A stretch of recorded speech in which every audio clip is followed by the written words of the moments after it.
এত বেলা হয়ে গেল, এখন এদের আসার নাম নেই। দিনের দিনেই আসতে হবে। কেন একদিন আগে আসতে নেই? ও দিদা এসে গেছি। ওই তো এসছে। এসো বাবা এসো। বাবা ছেলে মেয়েগুলো কিরুগা হয়ে গেছে। ওসব ছাড়ো, তুমি আগে বলে বাবাকে নিমন্ত্রণ করেছো, আমাকে কেন করোনি? আজ তো জামাই ষষ্ঠী, জামাই ষষ্ঠীতে জামাইকে নিমন্ত্রণ করবো না?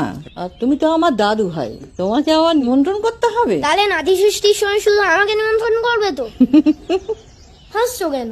তোমার সব রান্না হয়ে গেছে? খেতে দাও, আমার খুব খিদে হয়েছে। হয়ে গেছে তো, এই তো মাংসটা না বানাম, এবার একটু গরম মশলা ছড়ালেই হয়ে যাবে। আয় তোরা জামা কাপড় ছেড়ে চান করে না, ভাত বাড়ছি। এই নিন মা, দই আর মিষ্টিটা রাখুন। আশা থেকেই দিদার সাথে ঝগড়া করে যাচ্ছিস। আগে ভালো করে প্রণাম কর দেখি দাদু দিদাকে।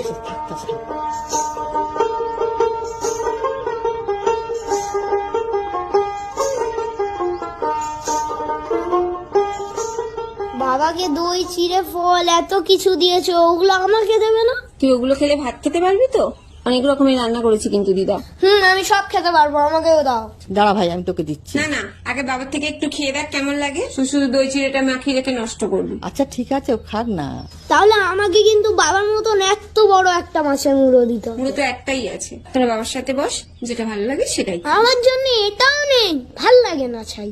এবার দেখছি আমাকেও বিয়ে করতে হবে, তাহলে আমিও জামাই ষষ্ঠীতে নিমন্ত্রণ